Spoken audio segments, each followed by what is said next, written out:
a partir do versículo 12. O testemunho dos discípulos, depois a partir do versículo 15, começa falando da grande comissão da igreja. E eu quero ler com bastante atenção. Primeiro que eu quero trazer aqui uma palavra bastante tranquila, no sentido de nos aprofundar aqui nesse texto, amém? Então eu gostaria que você abrisse a Bíblia. Eu sei que vai projetar aqui, mas é importante você abrir a Bíblia para você localizar esse texto. Quem trouxe Bíblia? Levanta a mão. Olha que bênção. Os crentes ainda trazem Bíblia para a igreja. Glória a Jesus, né, irmãos? Isso é bom. Então, abre a sua Bíblia aí no Evangelho de Marcos, capítulo 16, a partir do versículo 12. Seja sincero, alguém aqui já leu esse texto bíblico alguma vez? Todos, né, irmãos? Sem exceção aqui, eu acredito que todos já leram esse texto bíblico. Ele é muito conhecido. E por ser muito conhecido, vai ser gostoso nós meditar nele, amém? Não vamos ter muito embaraço aqui. Não precisamos aqui de nos aprofundar em conhecimento de raízes teológicas. No entanto, vamos aqui com o Espírito Santo entender o que essa palavra quer dizer para nós. E o melhor de tudo, irmãos, que a palavra de Deus, ela é interpretada com mais segurança de que qualquer outra fonte teológica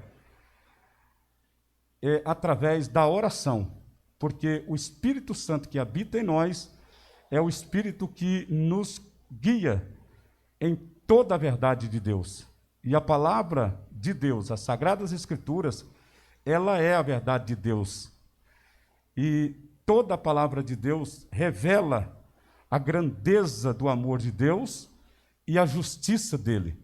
No entanto, mesmo que o irmão ou a irmã que não tem uma formação teológica, quem sabe nunca esteve numa sala de aula de teologia, ou poucas vezes frequentou a escola bíblica dominical, que é totalmente errado o crente não frequentar uma escola bíblica, né?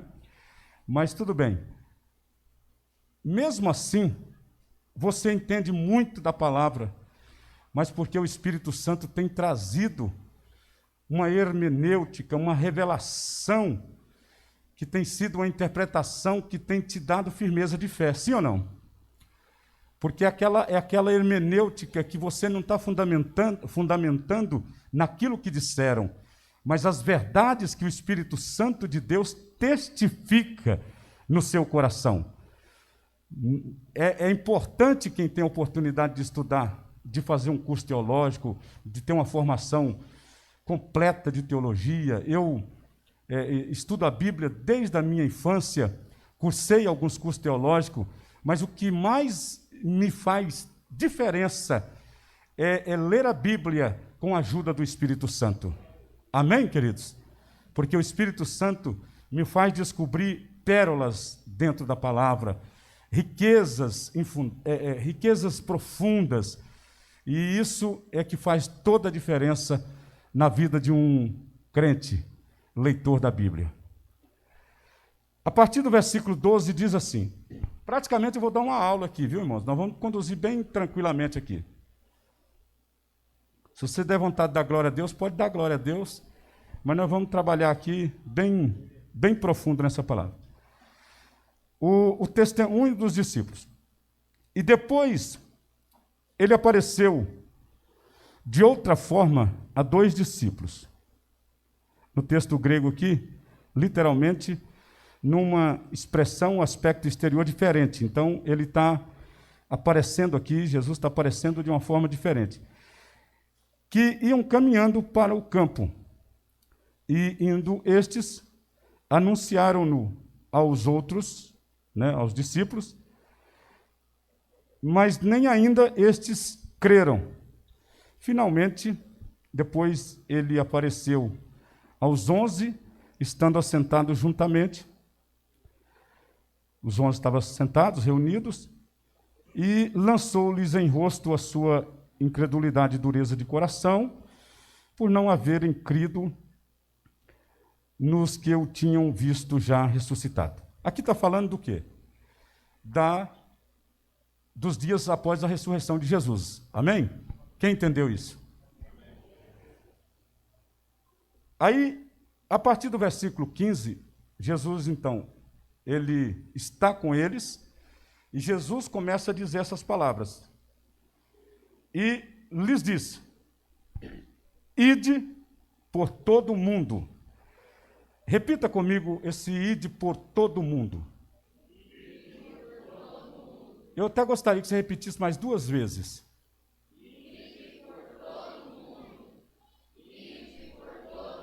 Amém. Fazer o quê?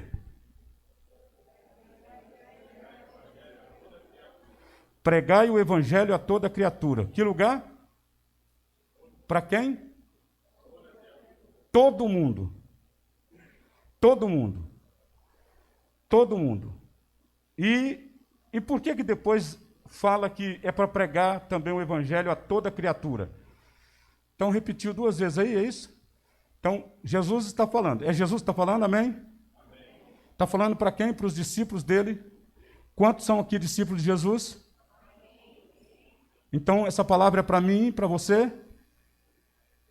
Então, essa palavra diz assim que Jesus está nos comissionando a uma tarefa importante da sua obra. Tarefa esta que ele iniciou e ele fez discípulo para dar continuidade nela. Pois essa obra que iniciou com Jesus, ela nunca pode parar. Diga comigo. Esta obra que começou com Jesus, ela nunca pode parar. E como ela não vai parar? Não vai parar porque em todo tempo vai ser levantado discípulos de Jesus. Porque Jesus ele começou fazendo discípulos e ordenou que os discípulos fizessem discípulos. E assim foi o crescimento da igreja. Um chamando um, não é isso? Então, a gente trabalha assim e nós fomos alcançados assim. Lembra que alguém um dia te convidou para conhecer Jesus? Você estava um tanto resistindo, aí a pessoa começou a falar do amor de Jesus, começou a falar do amor de Deus na pessoa de Jesus, e esse amor tocou em nós. Nós nunca pensávamos num tão grande amor como este, né? Mas logo, as palavras que nós ouvimos, elas nos tocaram, foram tão verdade, porque não é uma palavra fria, não é um testemunho como daqueles que eu ouvi dizer, mas a palavra pregada pela igreja, ela é uma palavra tão viva, que ela é uma palavra de muita convicção, porque é uma palavra com experiência de quem já viveu o que está pregando. Amém? Porque todo discípulo tem condições de fazer discípulo se ele já é discípulo, ele já foi discipulado. Então, isso significa que ele ainda está estudando, ele é aluno, mas ele está numa comissão, ele foi incumbido, ele recebeu uma ordem de começar já a ensinar o que aprendeu. Olha como que é o discipulado no Evangelho. Discipulado do Evangelho nunca vai acabar. Não tem um tempo determinado para uma pessoa ser discipulada. O discipulado, ele é frequente. Tanto é que, se fosse com data de início e de término, nós podíamos até parar de ir na igreja. Poderia até nos dar o luxo de ir algumas vezes, ouvir algumas vezes na igreja, sim ou não? Mas a gente tem uma necessidade de todo dia aprender, porque nós somos alunos, discípulos insaciáveis. Amém, queridos? E nunca vamos chegar à conclusão de que aprendemos tudo. Então, nunca que eu vou me formar para eu, a ponto de dizer, agora eu posso ensinar. Nunca eu vou chegar ao ponto de me formar um discípulo de Jesus, um mestre no sentido de dizer, agora sim, eu posso começar a fazer discípulo. Não. As poucas palavras que você vai recebendo e vai aprendendo, você pode anunciar o Cristo. Amém?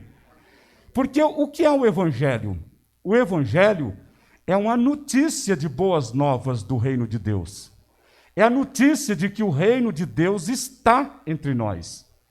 É uma notícia que agora o Espírito Santo não está restrito a alguns, como antes no Antigo Testamento, mas que já aconteceu o derramamento do Espírito Santo sobre toda a carne. Então, todo aquele que crê pode viver a vida do reino de Deus, porque o reino de Deus já está no nosso meio. Amém, irmãos? É por isso que nós podemos pedir, venha o teu reino, porque o reino de Deus já chegou. E Jesus começou anunciando ele e foi, então, contratando pessoas para continuar essa tarefa. Então, essa foi a comissão da igreja, pregar o evangelho para o mundo todo, aliás, para todo mundo, né? Vamos ler direitinho. Tem alguma versão diferente aí? Ide por todo mundo. Eu acredito que a maioria das versões vão estar bem assim, né? Tem alguma Bíblia aí com uma versão diferente? Se tiver, manifestem. Todos estão assim? Rápido, irmão, me ajuda aí. A sua está diferente? Como é que está?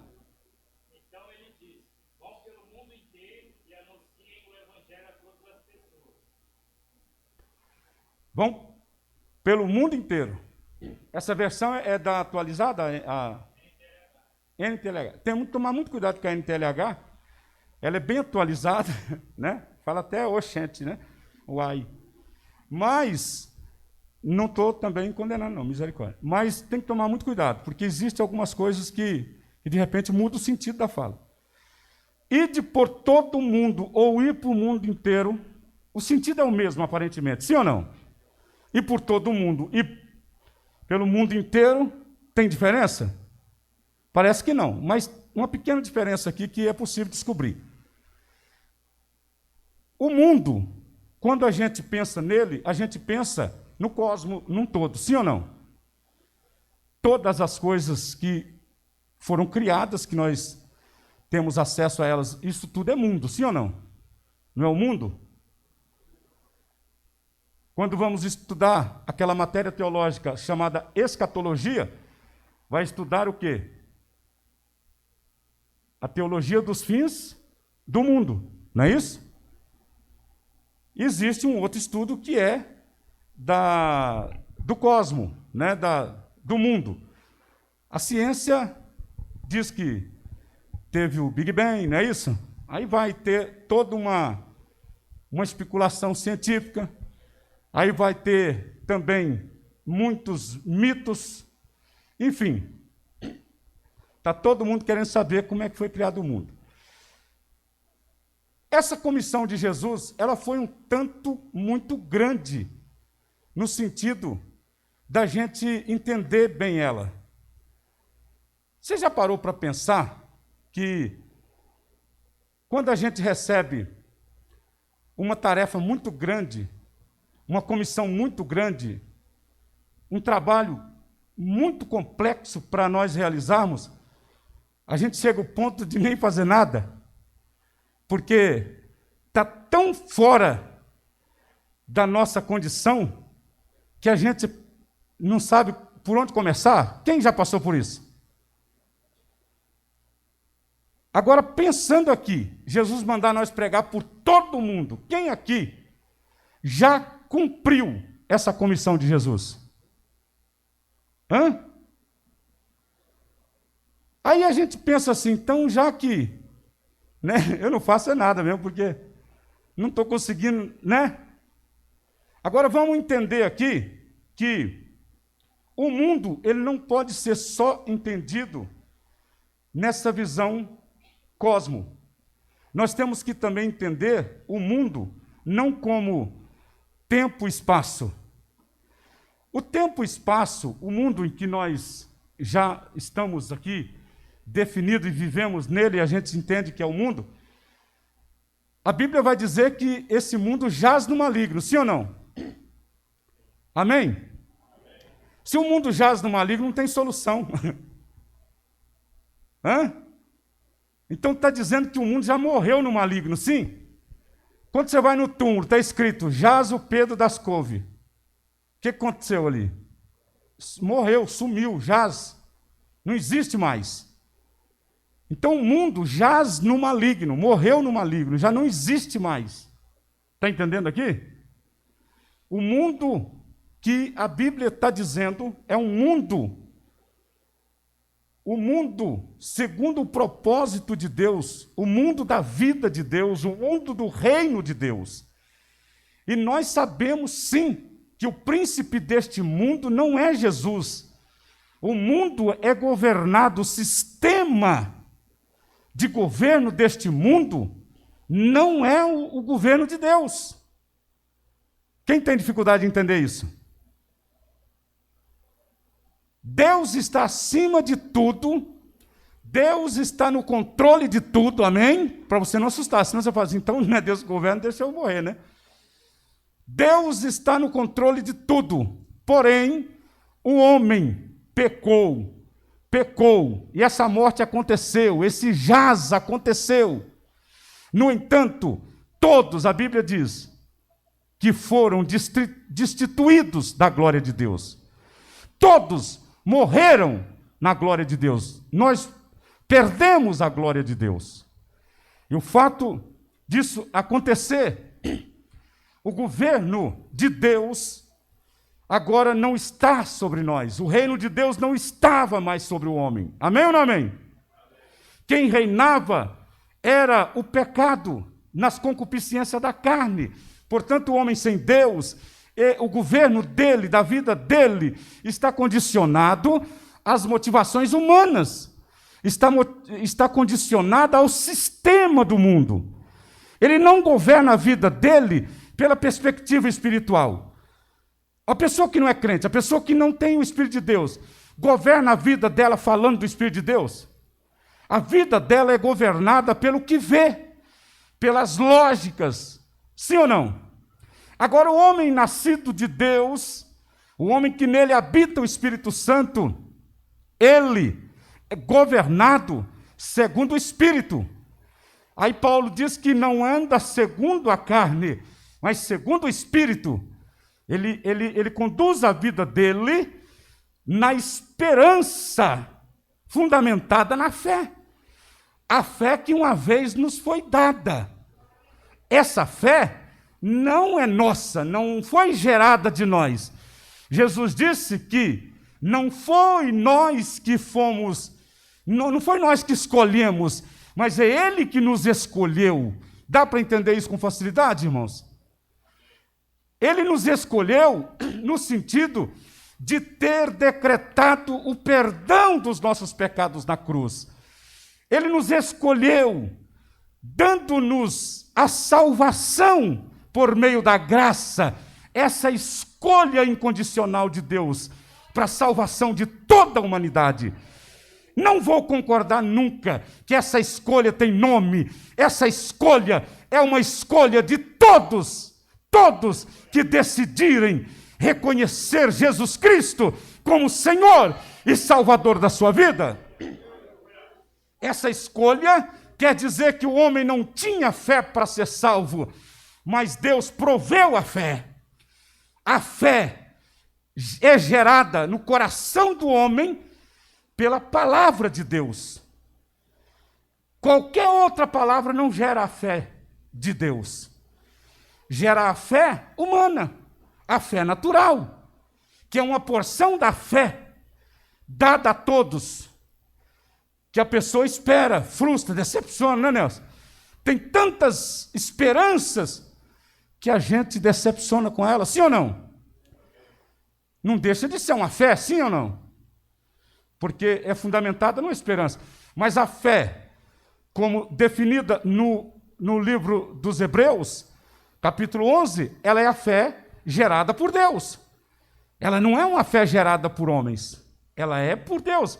Então a palavra de Deus, ela é a semente da fé, sim ou não? Então a palavra de Deus, ela vem e é plantada no meu coração, e a partir daí começa a germinar a fé. E essa germinação da fé, ela vai acontecendo de uma forma tão linda na nossa vida, que você vai cultivando e cada vez ela vai ficando melhor, sim ou não? Porque vai nascendo esperança, onde não tinha esperança. Não é assim que Jesus faz? Aquilo que você não acreditava que ia dar certo, você começa a passar a acreditar. Você começa a ver aquilo que antes você não estava vendo. Porque pela fé, você está vendo, mas você está vendo como? Está vendo em esperança. Você está vendo pela fé. E ver pela fé é ver em esperança. E cada dia você vai sendo salvo por esperança, como diz a Bíblia Sagrada. Nisso, amados, eu não tenho mérito algum. Jesus um dia foi abordado pelos discípulos, os discípulos disseram, acrescenta-nos a fé. O que Jesus disse para os discípulos sobre esse desejo deles? Jesus disse que se eles tivessem fé do tamanho de um grão de mostarda, já era o suficiente. E outras vezes você vai ver no Evangelho o reino de Deus sendo comparado, sendo apresentado como um grão de mostarda, sim ou não? Nisso vamos entender, então, a eficácia da palavra e, ao mesmo tempo, a simplicidade dela e a resistência que ela tem e o poder que ela tem de gerar o que ela propõe. Por isso que foi pego, então, o grão de mostarda como exemplo, porque é uma semente muito miúda, porém diz que ela é muito resistente. Eu já ouvi dizer, presbítero Nelson, que a semente de mostarda ela pode até ser triturada e depois ela pode brotar. Ela resiste muito pressão. Então, Jesus está dizendo que o Evangelho ele é resistente nesse mundo. O mundo nunca vai destruir o poder do Evangelho. O mundo nunca vai abolir a força do Evangelho. Quem está entendendo isso? Porque a fé produzida no poder do Evangelho, ela é uma fé que, se entender e dar o devido valor e plantar no coração, querido, vai ter poder demais. Poder esse que Jesus vai dizer que a ponto de ter autoridade de mandar um monte passar para o outro lado, sim ou não? Passa daqui para acolá. Jesus está dizendo que quem crê, ele consegue ver as impossibilidades se tornarem possível. Porque tudo é possível àquele que tem fé, sim ou não? Aquele que tem fé já não consegue mais enxergar portas fechadas. Ele já consegue ver porta fechada por pouco tempo, porque a esperança dele é tão grande, a fé é tão grande, e ela vai crescendo dia após dia, que ele sabe, está fechada hoje, mas amanhã vai estar aberta. Porque a fé é isso. Ela transporta montes, amém ou não amém? Ela transporta montes, você passa daqui para lá, não tem obstáculo. O obstáculo ele tem para a razão, mas o obstáculo não existe para a fé. A fé, ela... Meu Deus, bem. Estou controlando aqui, minha filha. A Dinha está com medo de eu forçar muito a minha voz. Aí a parede aqui, ó. Você vai passar aqui, você passa fisicamente aqui essa parede?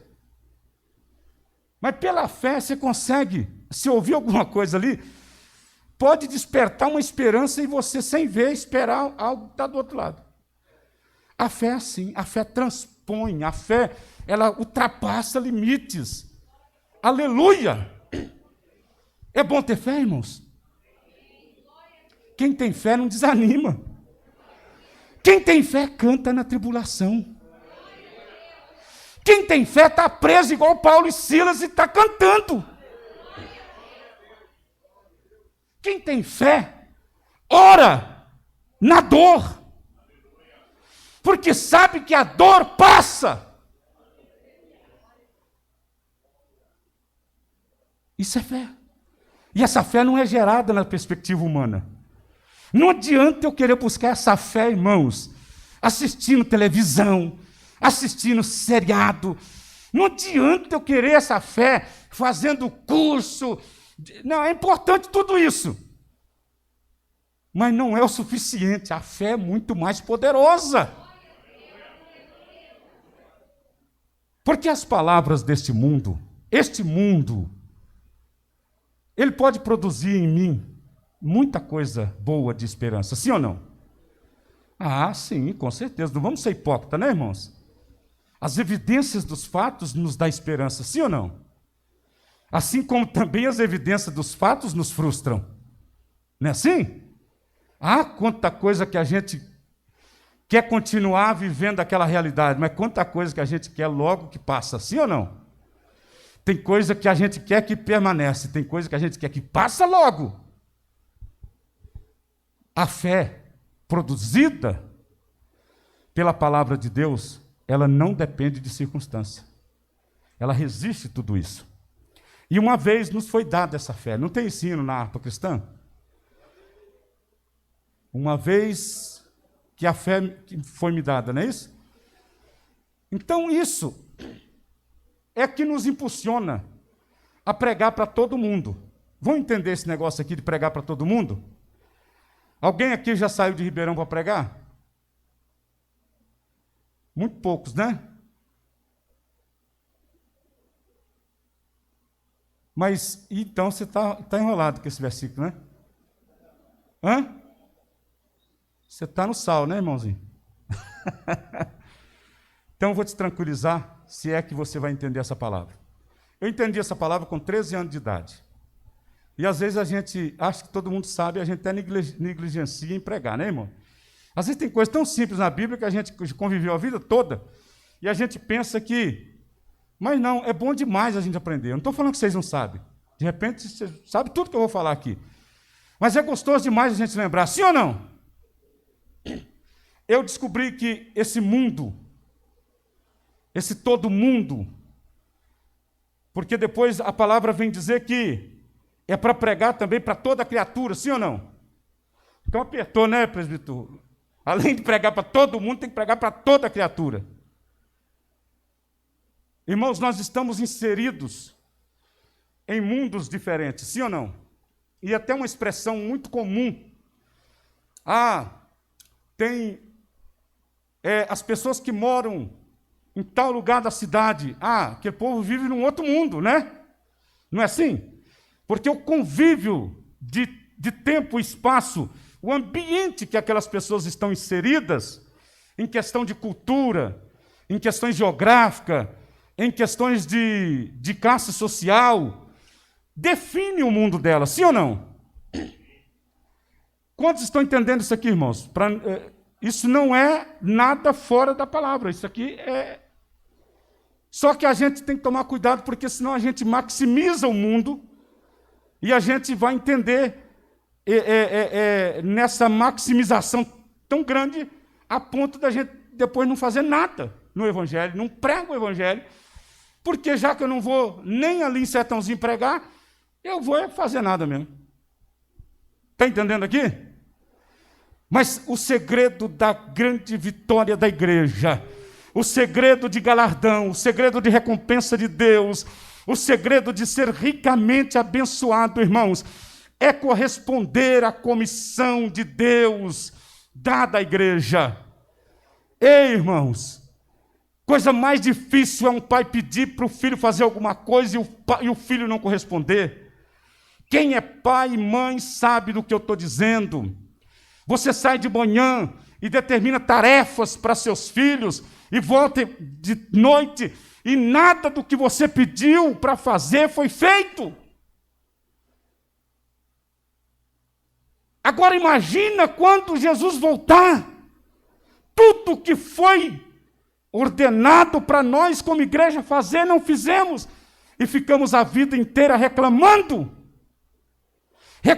do que o Pai não faz por mim, reclamando de que Deus não olha para mim, Deus esquece de mim, mas e eu?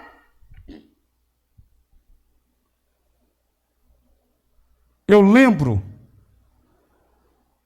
lembro da minha responsabilidade, daquilo que o Senhor pediu para eu fazer.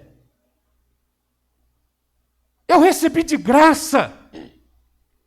Foi por graça, a fé não foi eu, por ser bom, e gerei ela. Foi de graça. Quem está entendendo isso? E são interpretações tão equivocadas, às vezes, das Sagradas Escrituras, que já envolve negócio de pagar, de receber, né? Então, se fosse assim, quem vive integral da obra nem podia pregar mais, né? Porque não, aí vai ser caracterizado, Jorge, que não prega de graça, né? Graça, porque o que eu prego não é meu. O que eu prego foi dado de graça, por graça.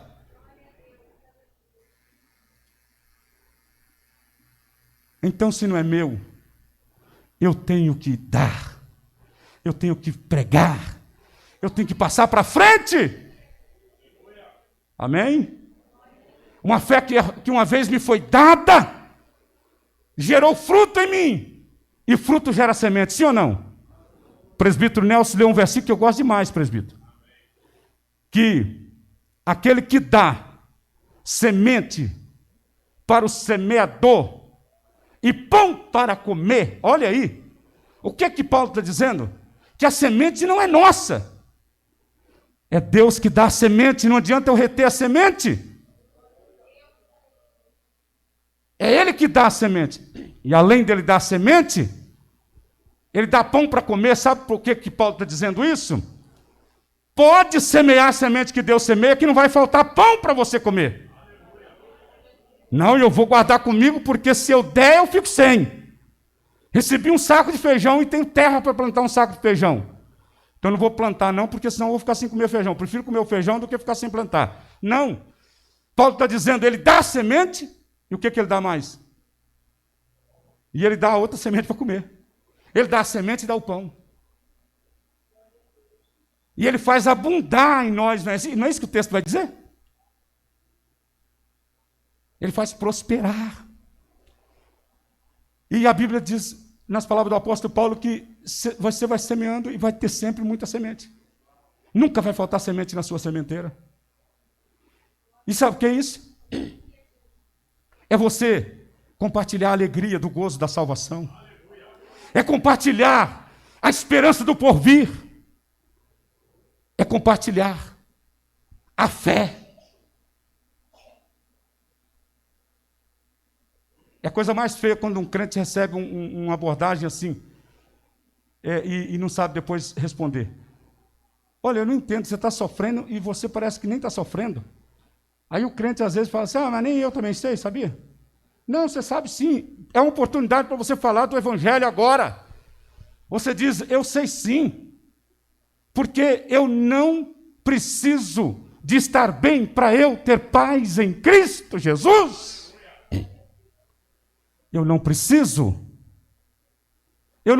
do tempo para que os frutos do Espírito sejam produzidos em mim, porque a vida de Deus em mim é como uma árvore plantada junto a ribeiros de águas, ela tem vida do subterrâneo, ela tem vida do subsolo, tem águas que produz a vida de Deus em mim, que não depende das circunstâncias superficiais, mas as minhas raízes estão profundas.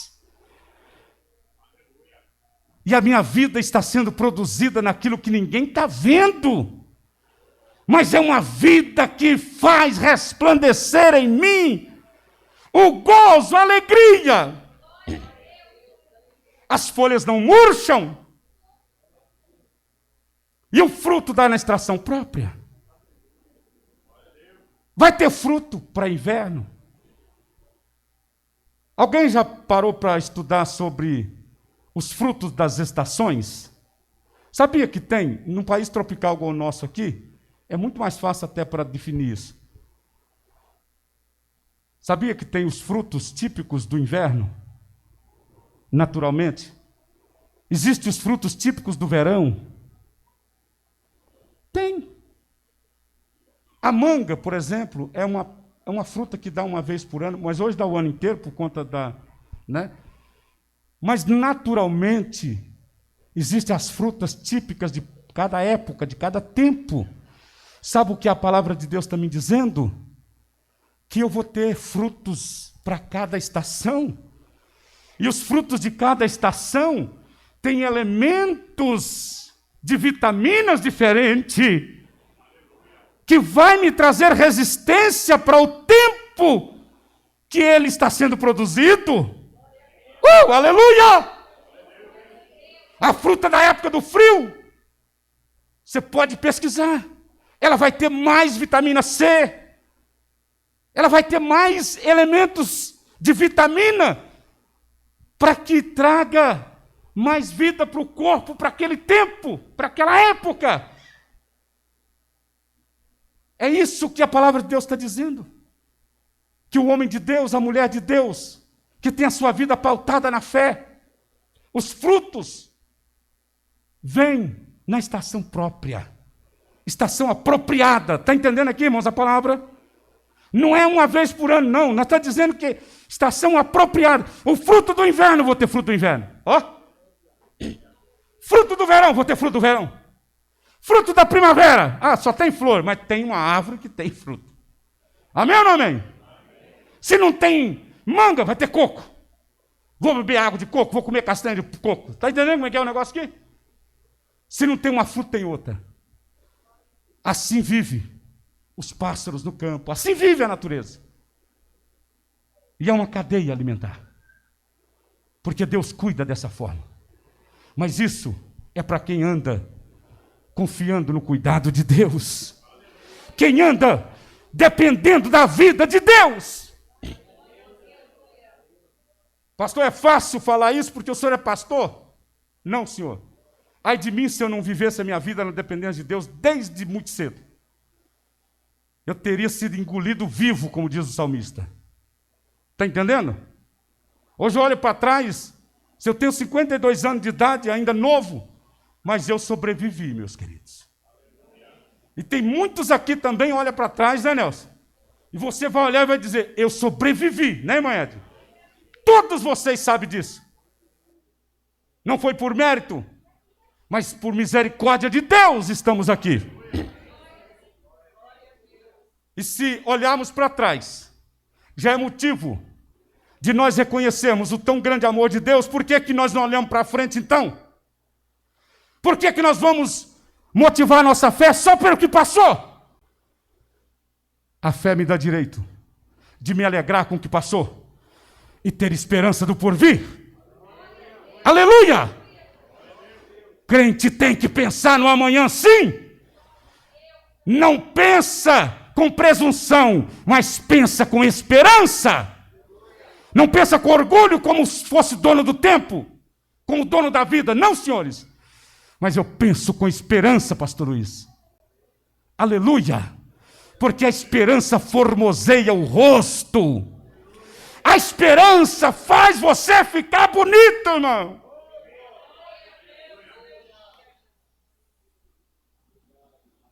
Se você me visse essa semana, você ia falar, coitadinho do pastor. Né? A Dina está querendo que eu continue falando firme, né, Dina? Mas eu não estava falando assim não, né, Jorge? O Jorge conversamos a semana inteira, né? Né?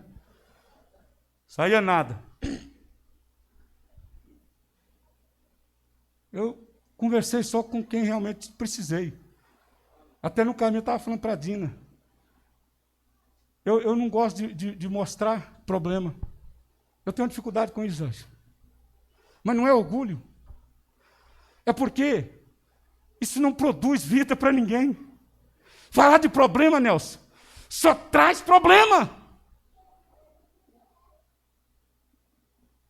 Os fatos, por eles mesmos se encarrega. Basta cada dia Aí eu ainda vou me envolver, irmãos. Não. Basta cada dia o seu mal, deixa eu viver na esperança. Tem gente falando que amanhã vai morrer mais gente. E eu já estou pensando, vai nascer mais gente. Aleluia. Senão daqui a pouco vai parar todo mundo de viver. Daqui a pouco ninguém vai casar, vai dar os filhos em casamento, não vai. Não. Vai entregar tudo, vai parar tudo. Nunca foi um tempo tão propício para pregar o evangelho como este tempo. É por isso que eu estou chamando a sua atenção nesta noite. É por isso que eu estou sendo chamado a atenção pela palavra de Deus nesta noite. Que nós precisamos entender que existe um mundo aí fora que precisa ouvir a boa notícia do reino de Deus. E eu não preciso de formalidade, eu vou te explicar isso. Eu não virei pastor para ser pregador. De tanto eu pregar, foi me levando, eu virei pastor. Porque eu entendi, o dia que eu aceitei Jesus, o dia que eu me batizei nas águas, o dia que eu fiz a minha profissão pública de fé, eu entendi essa verdade aqui. Eu preciso falar de Jesus. E cada experiência que eu ia tendo com Jesus, eu ia contando para os outros. Alguém um dia me falou que ser batizado com o Espírito Santo seria a melhor coisa que poderia acontecer na vida do crente.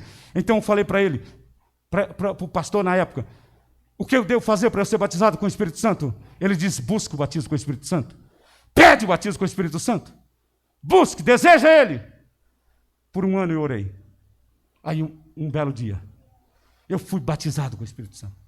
E eu fico preocupado quando tem crente que tem dúvida se foi ou não batizado com o Espírito Santo. Meu irmão, a evidência do batismo com o Espírito Santo é só para quem não foi, para não ter certeza. Porque foi diferente aquele dia. Sem dúvida, é um divisor de águas.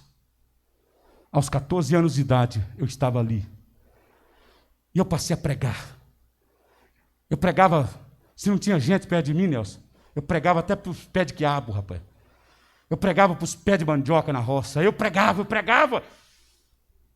E, de repente, um dia eu estava pregando para os pés de mandioca. Doideira de criança, né, irmão? Passou um cavaleiro e parou e ficou me escutando e começou a dar risada depois. Aí eu virei para o lado dele e comecei a pregar para ele. O homem chorava. Lá na roça. Mas por que você está falando assim, Zé? Eu estou falando porque você já ouviu dizer que a boca fala que o coração está cheio? E eu estou tão cheio que eu não tenho para quem falar. E eu vou falar para o pé de mandioca.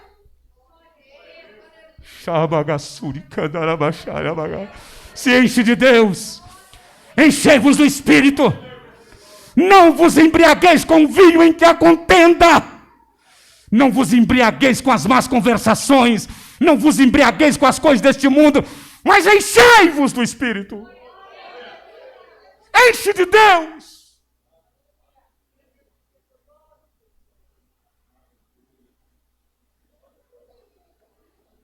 E tem muitas pessoas que às vezes pensam em fazer a obra de Deus e espera um tempo que eu não sei que tempo é esse.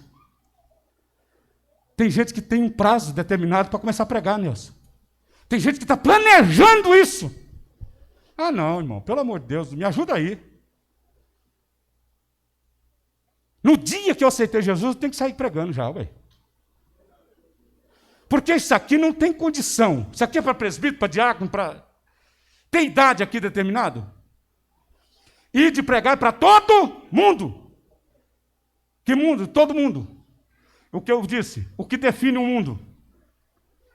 Profissão define um mundo. Sim ou não? Um mundo profissional, sim. Não tem lá, por exemplo, o mundo que o seu patrão vive, irmã Edna, não é um mundo diferente? O que define o mundo dele não é o que define o seu mundo. A realidade do mundo dele não é a realidade do seu mundo. Então, se você pregar para o seu patrão, você está pregando para um outro mundo. Amém ou não amém? O que Jesus está dizendo? O que Jesus está dizendo? Que eu não tenho que pregar só para o meu mundo. Eu preciso pregar para todo mundo. Eu tenho que ter cosmovisão, eu tenho que ter a visão de outros mundos. E o Espírito de Deus está em mim para me orientar. Pastor, eu não tenho sabedoria. A Bíblia diz que se não tem sabedoria, peça para Deus. Eu posso pregar para balconista da loja. Se eu quiser pregar para ela, Jorge, eu preciso entender o mundo dela. Eu preciso começar a buscar em Deus sabedoria para eu introduzir a palavra da salvação. Eu não vou pregar para todo mundo se eu não entender essa verdade.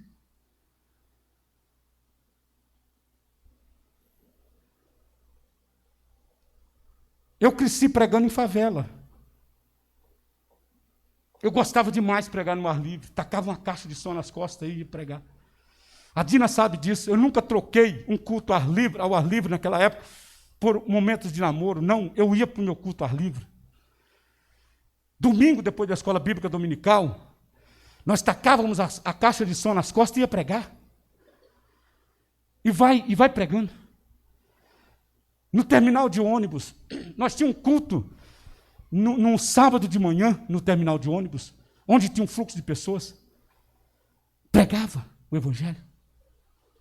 Hoje nós temos acesso a todos os mundos, sim ou não? Hoje é muito diferente. Hoje não precisa de você pôr a caixa nas costas para pregar para todos os mundos. Para todo mundo. Na internet você está vendo todo mundo, sim ou não? Hoje ficou muito fácil. Uma pessoa que não vive no mundo dos médicos pode pregar para o médico, sim ou não? Pode.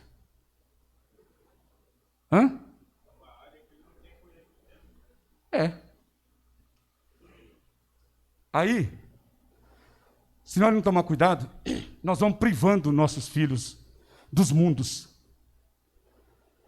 A Flavinha se formou em direito, né, Flavinha?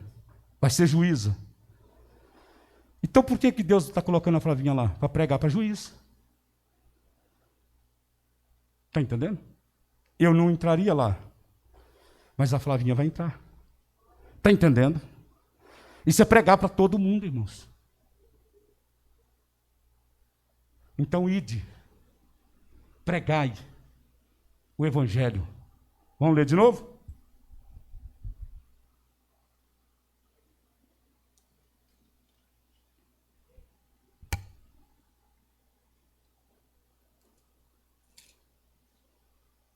Vamos ler de novo?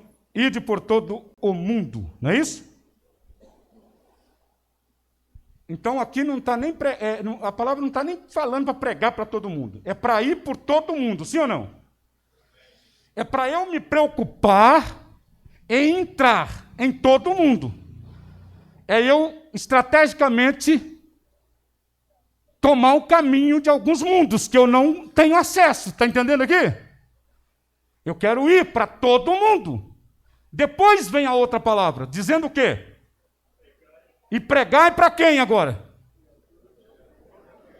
Não, então não tem uma discriminação assim, essa criatura você prega, aquela criatura você não prega, não é não?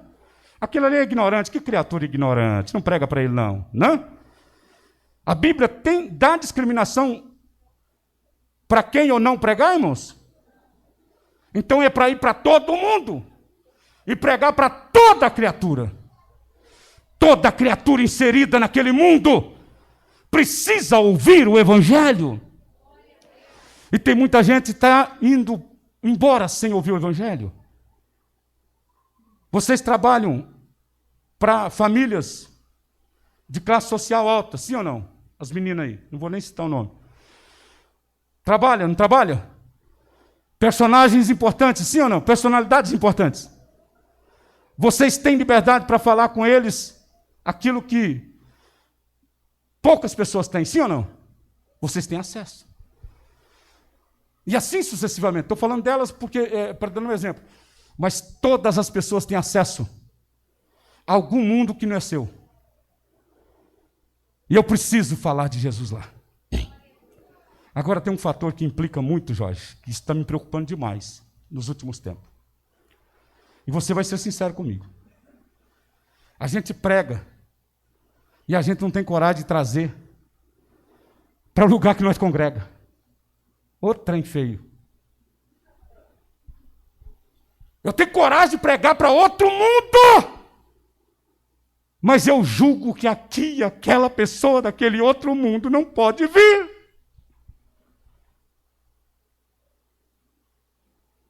E às vezes até indico outro lugar para ele ir. Está entendendo aqui? Dou até outro endereço. Né, Rafael? Eu citei você porque você está na minha frente, Rafael. Aí você lembra, não, esse cara é muito... Não, não dá para ir lá, não.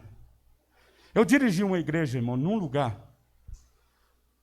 Era lugar, uma bimboca. Aí um dia me disseram assim, pastor, pessoas de outra classe social nunca vai vir aqui. Eu falei, por quê? Os irmãos trabalham, os que moram aqui, trabalham tudo aqui, irmãos? Ele falou, não. Eu falei, então, por que os daqui precisam entrar? Pode entrar nos outros mundos. Eu tenho que acreditar que o lugar que eu estou pode ser um ambiente para outra pessoa de outro mundo estar. Ela pode ter diferença, sim. O mundo dela é diferente. Mas o que eu estou pregando é a justiça do reino de Deus. Ela é igualitária. Ela não tem discriminação. Ela, o que faz para mim, ela faz para o rico. O que ela faz para o meu mundo, o poder que ela tem para transformar o meu mundo, ela tem o poder para transformar o mundo do outro. Eu preciso crer nessa verdade. Aí depois eu vou ficar sabendo que o filho do rico pulou do prédio e suicidou-se. E eu poderia ter feito alguma coisa e não fiz. Mas eu estou mais preocupado com outras coisas do que com coisas que estão acontecendo bem próximo de mim. Se eu tenho esperança do que Deus é capaz de fazer na minha vida amanhã, por que eu não tenho essa semente também para plantar no coração de alguém, irmãos? Um coração que não acredita em mais nada, um coração que já desistiu do casamento dele, um coração que já desistiu do convívio familiar, um coração terrivelmente incrédulo. Se Deus está me dando esperança por meio desta semente poderosa que é a sua palavra, por que eu não posso semear essa palavra no coração desse homem? Eu tinha 19 anos de idade. Trabalhava numa empresa chamada Walk Motos. Eu era gerente de venda dessa concessionária da Honda. O dono da Suzuki, lembra? Quem conhece a Suzuki do Brasil? O João Toledo. Pode ver que toda a moto da Suzuki está escrito lá, J. Toledo. É o João Toledo, foi meu patrão. Eu acompanhei, para vocês terem uma ideia, o tempo em que estava abrindo a fábrica da Suzuki na Zona Franca de Manaus. Porque ele era dono da concessionária Honda e passou a ter acesso à indústria, e abrir a indústria na Zona Franca de Manaus. Depois, aquela concessionária passou para um outro dono. Aí que se tornou, ela era Motolândia e passou a se chamar Walk Moto. E eu fui chamado para voltar a trabalhar nessa empresa já com outro nome. E eu me lembro um dia que numa sala de reunião com o meu diretor, meu patrão, saiu uma conversa das mais terríveis que você pode ouvir. Homens barbados, homens... Não era o meu patrão inserido ali, porque senão ele está ouvindo também, de repente ele vai falar, ué, Pedro, você está falando isso. As pessoas estão vivas, né, irmão? Né? Mas não era ele, não. Mas as pessoas que estavam junto com ele, começou a falar de programas com meninas. Irmãos, aquilo foi me dando um ranço. Aquilo foi me irritando. Porque parava a reunião. Eu era um menino no meio deles. Mas eu poderia ser menino de idade, mas eu exercia um cargo de responsabilidade da empresa. Então, eu sempre fui muito firme no que eu faço. Então, naquele momento ali, eu esqueci que eram meus patrão. Eles eram sócios do diretor. O diretor meu não estava envolvido na conversa. Mas, no entanto, estavam ali os outros sócios. E começou a falar. Falar como troféu daquilo, das orgias que eles participavam. E o cara falando de uma menina de 14 anos. Eu virei para a cara dele e eu disse para ele assim: imagina se alguém, nesse momento, estiver fazendo o mesmo com a sua filha. Imagina se alguém estiver, nesse momento, maquinando um jeito de pegar a sua filha, de persuadir a sua filha. Na hora, a reação foi totalmente contrária. Mas como que você ousa dizer isso? Eu falei, porque tudo que o homem plantar, isso ele vai colher. É a lei da semeadura. Ah, pastor, mas o senhor pegou pesado. Mas eu estou pregando no mundo. E eu tenho uma semente para aquele mundo, sim ou não? E eu não posso pegar leve, porque aquele mundo é um mundo sujo. E eu preciso de uma semente forte para aquele mundo. E que semente forte é essa? A palavra, só isso. É só mostrar a justiça do reino de Deus, a justiça de Deus. Porque todo homem, querendo ou não, vai se dobrar diante da justiça de Deus. Porque todos são criaturas de Deus. Não se menospreze, irmão. Não se coloque em posição menor. Eu não estou falando no sentido da soberba. Eu estou falando no sentido daquilo que em nós está habitando. Nós podemos ser... Olha o rouquidão. Nós podemos ser o vaso de barro, mas o que está dentro de mim é precioso. Eu posso ser subestimado. Eu posso ser julgado por quem eu sou, no ponto de vista humano. Mas eu tenho que ter convicções daquilo que está dentro de mim. Eu tenho que ter convicções dos tesouros que em mim estão. E nisso, eu vou fazer conhecido a boa notícia do Evangelho. Ide por todo o mundo, irmão. Nós estamos pregando uma série de mensagens sobre buscar primeiro o reino de Deus e a sua justiça. A próxima mensagem que eu vou estar ministrando aqui vai estar em Timóteo. E nós vamos falar sobre a justiça. Por que que nós temos que pregar a justiça? Porque é a justiça que faz a diferença. Amém? Se comprometa com o reino. E a pergunta é, a gente só faz aquilo que a gente quer alguma coisa em troca. Não adianta você ser demagógico, porque a gente deixa de fazer o que tem que ser feito para Deus, porque a gente está tão envolvido em outras coisas que a gente vê que vai dar retorno para nós, ao invés de perder tempo com o Evangelho. Sim ou não? Porque inconscientemente a gente pensa que parar para falar do Evangelho para alguém é perda de tempo. Porque a gente tem tanta coisa para fazer, tem tão pouco tempo, mas dentro do seu próprio tempo, dentro do seu dia a dia, você pode semear a semente da palavra. Em lugares diferentes, a igreja precisa funcionar. E durante o dia, o templo está fechado, mas a igreja precisa estar pregando o Evangelho a todo mundo. Porque nós vamos terminar o culto aqui. E sabe o que nós vamos fazer? Nós vamos ir. Nós vamos cumprir o ID de Jesus. Nós vamos ir para todo mundo, sim ou não? Nós vamos conviver com vários mundos amanhã, sim ou não, irmãos? E quantos querem a autoridade de Deus para pregar para toda criatura nesses mundos? Você vai ir a todo mundo sem medo. E vai pregar para toda criatura desses mundos. Ah, pastor, mas aquele mundo lá eu desconheço, mas tem criatura lá tanto quanto você e eu. Dependemos de Deus, Ele também depende. Por isso que a Bíblia está dizendo, é criatura, presbítero Nelson.